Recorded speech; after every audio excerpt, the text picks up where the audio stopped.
نماز کے بعد کے اذکار، ایک بار اللہ اکبر کہنا اور اونچی آواز میں۔ ابن عباس کہتے ہیں میں نبی صلی اللہ علیہ وسلم کی نماز کے مکمل ہونے کو تکبیر کی وجہ سے سمجھ جاتا تھا، یعنی سلام پھیرنے کے بعد آپ اللہ اکبر کہتے۔ نمبر 2، 3 بار استغفر اللہ کہنا، میں اللہ سے بخشش مانگتا ہوں۔ صبان کہتے ہیں کہ رسول اللہ صلی اللہ علیہ وسلم جب اپنی نماز سے فارغ ہوتے تھے تو 3 مرتبہ استغفار فرماتے۔ ولید کہتے ہیں کہ میں نے اوزائی سے پوچھا آپ استغفار کس طرح فرمایا کرتے تھے، تو انہوں نے کہا آپ اس طرح فرماتے استغفر اللہ استغفر اللہ استغفر اللہ۔ اس کی کیا حکمت ہے نماز کے بعد استغفار کرنے کی؟ استغفار کا مطلب ہے بخشش مانگنا، یعنی اگر کوئی ہم سے غلطی ہو گئی ہے، بھول چوک ہو گئی ہے تو اللہ تعالیٰ اس کو معاف کر دینا اور ہماری نماز قبول کر لینا، غلطی معاف کر کے۔ نمبر 3، اللہم انت السلام ومنک السلام تبارکت ذی الجلال والاکرام۔ اس کے بعد تسبیحات، 33 بار سبحان اللہ، 33 بار الحمدللہ، 33 بار اللہ اکبر، اور 100 پورا کرنے کے لیے لا الہ الا اللہ وحدہ لا شریک لہ لہ الملک ولہ الحمد وہو علی کل شیء قدیر۔ ابو ہریرہ رضی اللہ عنہ سے روایت ہے کہ جس نے ہر نماز کے بعد 33 مرتبہ سبحان اللہ، 33 مرتبہ الحمدللہ اور 33 مرتبہ اللہ اکبر کہا تو یہ 99 کلمات ہو گئے، اور 100 کا عدد پورا کرنے کے لیے لا الہ الا اللہ وحدہ لا شریک لہ لہ الملک ولہ الحمد وہو علی کل شیء قدیر کہہ لیا تو اس کے سارے گناہ معاف کر دیے جائیں گے، اگرچہ وہ سمندر کی جھاگ برابر ہوں۔ 1.5 منٹ لگتا ہے، 1.25 منٹ لگتے ہیں جس میں آپ یہ سارا عمل کر سکتے ہیں، اور اللہ سبحانہ وتعالیٰ کو وہ عمل زیادہ پسند ہے جو روزانہ کیا جائے، ادومھا، دوام سے کیا جائے، الا کہ کوئی مجبوری ہو۔ اس میں آپ دیکھیے نماز پڑھ لی آپ نے 10 منٹ میں، فرض پڑھ لیے تو یہ 2 منٹ میں کیا مشکل ہے، 2 سے بھی کم منٹ لگتے ہیں۔ بعض روایات میں اللہ اکبر 34 بار پڑھنے کا بھی آتا ہے۔ یہ تسبیحات 10 دفعہ بھی پڑھی جا سکتی ہیں۔ عبداللہ ابن عمر سے مروی ہے کہ نبی صلی اللہ علیہ وسلم نے فرمایا 2 خصلتیں یا 2 عادتیں ایسی ہیں کہ اگر کوئی مسلمان بندہ ان کی پابندی کر لے تو جنت میں داخل ہوگا۔ پابندی اور وہ بہت آسان ہے مگر ان پر عمل کرنے والے بہت کم ہیں۔ ایک یہ ہے کہ ہر نماز کے بعد 10 مرتبہ سبحان اللہ، 10 مرتبہ الحمدللہ اور 10 مرتبہ اللہ اکبر کہے تو زبان کی ادائیگی کے اعتبار سے 150 بار ہے، یعنی ساری نمازوں میں، مجموعی طور پر 5 نمازوں کے بعد، اور ترازو میں 1500 ہوں گے۔ اور جب سونے کے لیے اپنے بستر پر آئے تو 34 بار اللہ اکبر، 33 بار الحمدللہ اور 33 بار سبحان اللہ کہے۔ زبان کی ادائیگی کے اعتبار سے تو یہ 100 ہے مگر میزان میں یہ تسبیحات 1000 ہوں گی۔ رات کو جو سوتے ہوئے پڑھے جاتے تسبیحات فاطمہ، سب تھکاوٹ اتارنے کے لیے۔ یقیناً میں نے رسول اللہ صلی اللہ علیہ وسلم کو دیکھا، آپ انہیں اپنے ہاتھ سے شمار کرتے تھے۔ صحابہ نے پوچھا اللہ کے رسول یہ کیسے ہے کہ یہ آسان عمل ہے مگر ان پر عمل کرنے والے تھوڑے ہیں؟ آپ نے فرمایا سوتے وقت میں کسی کے پاس شیطان آ جاتا ہے اور پہلے اس سے کہ وہ تسبیح پوری کرے وہ اسے سلا دیتا ہے، اور اسی طرح اس کی نماز میں شیطان آ جاتا ہے اور یہ تسبیحات پڑھنے سے پہلے ہی کوئی کام یاد دلا دیتا ہے۔ 25 بار تسبیحات پڑھنا، یعنی یہ بھی جائز ہے، ٹھیک ہے۔ آیت الکرسی، جنت میں جانے کا راستہ۔ رسول اللہ صلی اللہ علیہ وسلم نے فرمایا جو شخص ہر فرض نماز کے بعد آیت الکرسی پڑھے اس کو موت کے علاوہ کوئی چیز جنت میں جانے سے نہیں روک سکتی۔ سبحان اللہ۔ یعنی نماز پڑھی اور نماز کے بعد آیت الکرسی پڑھ کے آپ دیکھیے کتنی دیر لگتی ہے، شاید ہارڈلی منٹ بھی نہ لگتا ہو، اور یہ سب سے افضل آیت ہے۔ اس کے پڑھنے سے ایک محافظ آ جاتا ہے اور شیطان قریب بھی نہیں پٹکتا، جنات سے بچانے والی آیت ہے یہ۔ وہ آیت جو سورۃ البقرہ میں ہے، اسے کوئی شام کو پڑھے گا تو صبح تک پناہ میں رہے گا، اور جو صبح پڑھے گا شام تک ہم سے پناہ میں رہے گا، یعنی جنات سے۔ معوذات، سورۃ الاخلاص، سورۃ الفلق، سورۃ الناس، یہ بھی ایک بار پڑھنا ہوتی ہے نماز کے اذکار میں۔ عقبہ بن عامر کہتے ہیں کہ رسول اللہ صلی اللہ علیہ وسلم نے مجھے حکم دیا تھا کہ میں ہر نماز کے بعد معوذات پڑھا کروں۔ رب اعنی علی ذکرک و شکرک و حسن عبادتک۔ معاذ بن جبل کہتے ہیں کہ رسول اللہ صلی اللہ علیہ وسلم نے میرا ہاتھ پکڑا اور فرمایا میں تم سے محبت رکھتا ہوں اے معاذ. میں نے عرض کیا میں بھی آپ سے محبت کرتا ہوں یا رسول اللہ. تو رسول اللہ صلی اللہ علیہ وسلم نے فرمایا تم پابندی سے ہر نماز میں یہ دعا مانگا کرو رب اعنی علی ذکرک و شکرک و حسن عبادتک. اور آپ نے یہ ان کو وصیت کی تھی کہ کبھی نہ چھوڑنا اس کو. لا الہ الا اللہ وحدہ لا شریک لہ لہ الملک و لہ الحمد وہو علی کل شیء قدیر. 3 بار.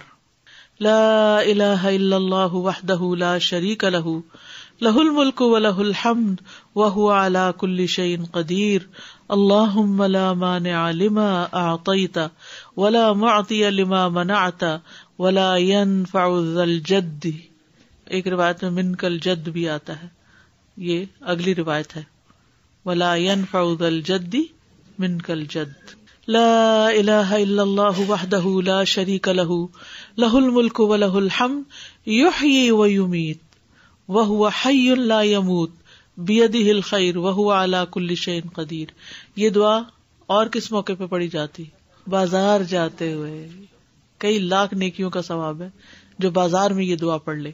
اللہم لا مانع لما اعطیت ولا معطی لما منعت ولا ينفع ذا الجد منک الجد. 3 بار پڑھنا, ٹھیک ہے, یعنی لا الہ الا اللہ وحدہ 3 بار اور پھر اللہم لا مانع. لا الہ الا اللہ وحدہ لا شریک لہ لہ الملک و لہ الحمد وہو علی کل شیء قدیر. لا حول ولا قوة الا باللہ. لا الہ الا اللہ ولا نعبد الا ایاہ لہ النعمۃ ولہ الفضل ولہ الثناء الحسن. لا الہ الا اللہ مخلصین لہ الدین ولو کرہ الکافرون. رب قنی عذابک یوم تبعث عبادک. اے رب مجھے اس دن کے عذاب سے بچانا جس دن تو اپنے بندوں کو اٹھائے گا. پھر ہے اللہم انی اعوذ بک من الکفر والفقر وعذاب القبر. کفر, فقر اور عذاب قبر سے تیری پناہ میں آتا ہوں اے اللہ.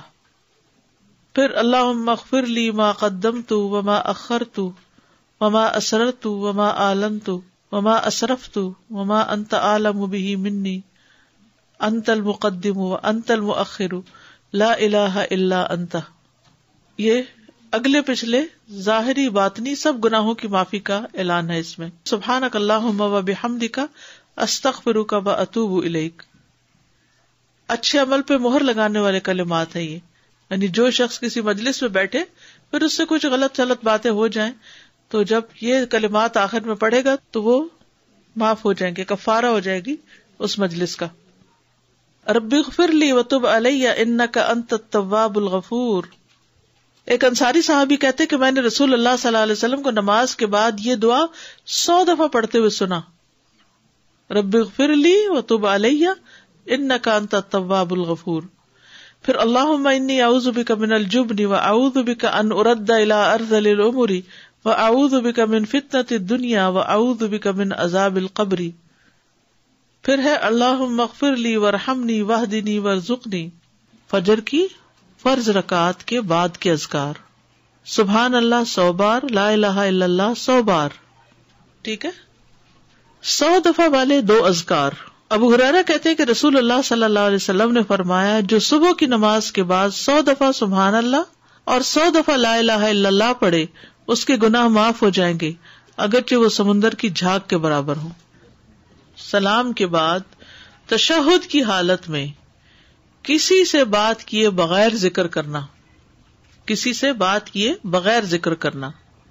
ابو ذر سے مروی ہے کہ رسول اللہ صلی اللہ علیہ وسلم نے فرمایا جو شخص فجر کی نماز کے بعد نماز میں تشہد میں بیٹھنے کی طرح اپنی ٹانگ کو دوہرا کیے ہوئے ہو اور کسی سے بات کیے بغیر 10 مرتبہ لا الہ الا اللہ وحدہ لا شریک لہ لہ الملک و لہ الحمد یحیی و یمیت وہو علی کل شیء قدیر پڑھے گا, اس کے لیے 10 نیکیاں لکھ دی جائیں گی, اس کے 10 گناہ معاف کر دیے جائیں گے, اس کے 10 درجات بلند کر دیے جائیں گے, اور وہ اس دن ہر برائی سے محفوظ رہے گا اور اسے شیطان کی پہنچ سے دور کر دیا جائے گا, اور اس دن اللہ کے ساتھ شرک کے علاوہ کوئی گناہ اس لائق نہیں کہ اس کو پکڑ میں مبتلا کر دے.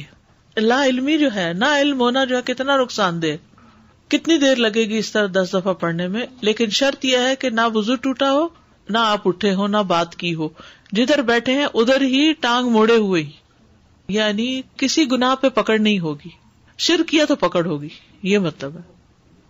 مغرب کی نماز کے بعد کا ذکر، سنن ترمذی کی روایت میں آتا ہے، جو شخص لا الہ الا اللہ وحدہ لا شریک لہ لہ الملک ولہ الحمد یحیی ویمیت وہو علی کل شیء قدیر، مغرب کے بعد 10 بار پڑھے گا، اللہ اس کی حفاظت کے لیے اسلحہ بردار فرشتے بھیجے گا جو اس کی صبح تک شیطان سے حفاظت کریں گے، صبح تک شیطان سے حفاظت۔ تو آپ سوچئے کہ کتنا بڑا اجر و ثواب اور کتنی بڑی پروٹیکشن ہے، کیونکہ بعض اوقات سارا وقت موڑنا مشکل ہوتا ہے۔ افضل پوزیشن نماز کے بعد اذکار کرنے کی کیا ہے؟ 2 زانوں ہو کے بیٹھنا، لیکن اگر آپ اتنی دیر بیٹھ ہی نہیں سکتے، کچھ لوگوں کی تو ٹانگ مڑتی بھی نہیں ہے گھٹنوں کی تکلیف کی وجہ سے، تو پھر ایسی صورت میں 4 زانوں ہو کے بھی بیٹھ سکتے ہیں۔ اگر نیچے بالکل ہی نہیں بیٹھا جا رہا تو پھر کرسی پہ بیٹھ جائیں، اللہ کو تو پتا ہے کہ آپ کیوں ایسے کر رہے ہیں، صرف ریسٹ کے لیے نہیں بلکہ مجبوری کے تحت۔